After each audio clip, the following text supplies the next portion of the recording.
Peace talks are supposed to slow wars down. But right now, the opposite seems to be happening. Behind closed doors, a US-backed plan to end the Ukraine war is being quietly rewritten. Europe and Ukraine say the changes are necessary.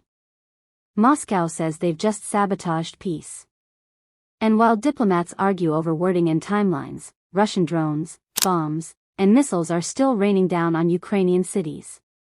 Russia is now openly accusing Europe of deliberately derailing negotiations, claiming the West knows its demands will never be accepted, yet pushes them anyway. At the same time, U.S. envoys are holding secretive meetings in Florida, Ukraine is pushing for broader talks, and the Kremlin insists none of it is serious. So here's the question no one seems to agree on. Is the world actually closer to peace, or are these talks just buying time while the war intensifies? Because what's happening on paper sounds calm and diplomatic. What's happening on the ground tells a very different story. The story begins with a leaked U.S. proposal meant to end the war in Ukraine, a plan that was supposed to bring both sides to the negotiating table. On paper, it looked like a roadmap for peace, outlining steps for security guarantees, economic recovery, and a phased resolution to the conflict that has raged for nearly 4 years. But almost immediately, concerns arose. European leaders and Ukrainian officials worried that the plan leaned too heavily toward Russia's demands. Critics argued that if Ukraine accepted it as is, it could be forced into concessions that might cost territory, sovereignty, or strategic leverage. Even small changes in wording were enough to ignite tension. Suddenly, what was intended as a unifying framework became a lightning rod for disagreement. The leaked document raised eyebrows not only for its content but for the speed at which it moved through diplomatic channels. Negotiators had to react fast, trying to balance pressure from the U.S. with the realities on the ground, and the stakes were high. Every clause could determine who holds power and land in Eastern Europe. But once Europe stepped in with its own proposed amendments, the dynamics shifted dramatically. What started as a US-led initiative quickly became a tug-of-war between multiple actors, each claiming to fight for a lasting peace, while Russia watched, waiting for any misstep. And that's when the first cracks in the process began to show. Almost as soon as Europe and Ukraine began tweaking the US plan, Moscow reacted, and reacted loudly. Yuri Ushakov, one of President Putin's closest foreign policy aides, didn't mince words. He said the amendments definitely do not improve the document, and warned they wouldn't bring long-term peace.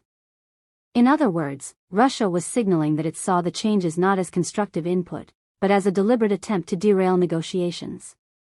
From Russia's perspective, Europe and Ukraine were overstepping, meddling in a process that was supposed to be carefully managed. Ushakov's statements framed the situation as a clash of intentions, Moscow insisting it wants peace on its own terms, while the West, in his eyes, was introducing conditions that were unacceptable. This public backlash was more than just words. It was a warning shot, designed to pressure negotiators and shape media narratives worldwide. Every sentence carried a subtle threat: proceed with these amendments, and you might find Russia walking away from any compromise entirely. But while Russia was airing grievances publicly, there were quieter discussions happening behind the scenes, talks that few outside the corridors of power even knew about. And those discussions would reveal just how complicated and fragile this so-called peace process really is. While Moscow was making headlines with warnings and public criticism, a far more secretive set of meetings was unfolding in Florida. Kirill Dmitriev, one of Putin's special envoys, met with U.S. officials including Steve Witkoff and even Jared Kushner, a figure closely linked to the Trump administration. These were high-stakes discussions that the world barely noticed at first, yet they carried enormous potential to shape the next moves in the conflict. Details about what was actually discussed remain scarce. Dmitriev said talks would continue, but offered no specifics, leaving observers to piece together the significance. Meanwhile, the U.S. side described the meetings as part of a broader effort to refine the peace plan and coordinate security frameworks, but didn't mention the Russian participants directly. The secrecy only fueled speculation. Was this a genuine push for compromise, or simply a diplomatic dance meant to give the appearance of negotiation while real decisions were being made elsewhere? Every handshake and corridor conversation became a story in itself, because in this war, even subtle signals can ripple across borders, influencing both military strategy and public perception. And while these Florida meetings were happening, another set of discussions was taking place just miles away, this time with European and Ukrainian officials, each with their own vision of how the war should end. The stage was set for a clash of agendas, with high tension simmering under the surface. While the world focused on Russia's dramatic statements and secretive Florida talks, Ukraine and Europe were quietly trying to shape the narrative on their own terms. According to U.S. envoy Steve Witkoff, the meetings between Ukrainian, European, and American officials were productive and constructive, a stark contrast to Moscow's claims of sabotage. These discussions zeroed in on 4 key areas: refining the U.S. 20-point plan, building a multilateral security guarantee framework, establishing direct U.S. security assurances for Ukraine, and developing strategies for economic recovery and long-term prosperity. Every topic was broken down with careful attention to timelines and sequencing, signaling that the focus wasn't just on words on paper, but on actionable steps that could actually change the course of the war. Europe and Ukraine aimed to present themselves as responsible partners, balancing firm negotiation with openness to compromise. Their goal was clear: ensure Ukraine's security, protect territorial integrity, and prevent any concessions that could give Russia strategic advantage. Yet, even as they emphasized collaboration and structure, one key player was notably absent from these talks: Russia. And that absence would continue to shape the tension, leaving the impression that while some leaders were working toward peace, others remained committed to advancing their own agenda on the ground. But even as diplomats hashed out frameworks and timetables, the battlefield painted a far grimmer picture, reminding everyone that words alone couldn't stop the war. Amid all the diplomatic maneuvering, one idea grabbed attention: three-way talks involving the US, Ukraine, and Russia. Ukrainian President Volodymyr Zelensky hinted that Kyiv might back such talks, but only if they led to tangible results, like more prisoner exchanges. On the surface, it seemed like a potential breakthrough, a way to bridge the gap between the warring sides. Russia, however, dismissed the idea almost immediately. Ushakov made it clear that no serious discussions about a three-way format were happening, framing it as little more than speculation. From Moscow's perspective, this was another attempt by Europe and Ukraine to meddle in negotiations they didn't control, a move meant to complicate or delay progress. The contrast was stark: Ukraine signaling conditional openness, Russia outright rejecting the proposal, and the US trying to manage both sides without alienating either. In this delicate balancing act, every statement mattered, and every public comment was scrutinized for hidden intentions. The dispute over three-way talks highlighted a larger problem: even when peace seems within reach on paper, trust between the parties is thin, and agendas clash at every turn. And while diplomats debated formats and frameworks, the reality on the ground continued to evolve, often in ways that no agreement could immediately contain. While diplomats argued over peace plans and three-way talks, the war itself showed no signs of slowing down.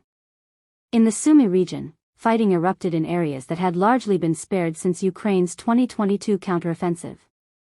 Ukrainian forces reported that Russian troops were attempting to break through, and in the chaos, at least 50 civilians were forcibly moved from a border village, highlighting the human cost behind every strategic maneuver. Ukrainian units were working frantically to push the Russian forces back across the border. Officials described the situation in the village of Rabovsk as intense, with both sides committing significant resources to gain ground. This marked a clear escalation, reminding the world that even as negotiations continued thousands of miles away, the front lines were alive with danger and uncertainty. The contrast between diplomacy and reality could not have been starker. While negotiators discussed security guarantees and timelines, ordinary Ukrainians faced daily threats from artillery, drones, and airstrikes. The Sumy region became a microcosm of the larger war, a place where political statements collided with the harsh realities of battle, and where every advance or retreat carried consequences far beyond the immediate military objectives. And this escalation wasn't isolated; it was part of a much broader pattern, one that hinted at the scale and intensity of Russia's ongoing campaign across Ukraine. The scale of Russia's attacks last week is staggering.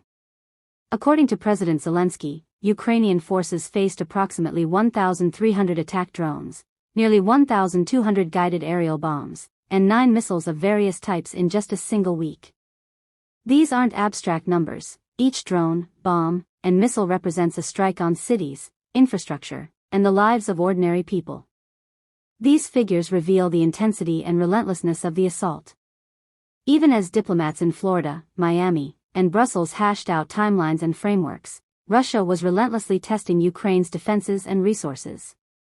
The sheer volume of attacks underscores the brutal reality: peace talks on paper cannot instantly halt an active, high-intensity war. The numbers also send a message to Europe and the United States. They illustrate that any negotiation must contend with a battlefield where Russia still exerts considerable pressure. At the same time, they amplify the urgency for Ukraine and its allies to secure guarantees, funding, and support, because each day of conflict carries human, territorial, and strategic costs. And these statistics, shocking as they are, only scratch the surface of what's happening on the ground. Behind each number is a story, of a city under siege, a family displaced, and a nation holding its line against a relentless offensive. As the world watches negotiations unfold, these numbers are a stark reminder: the war continues, and the stakes couldn't be higher.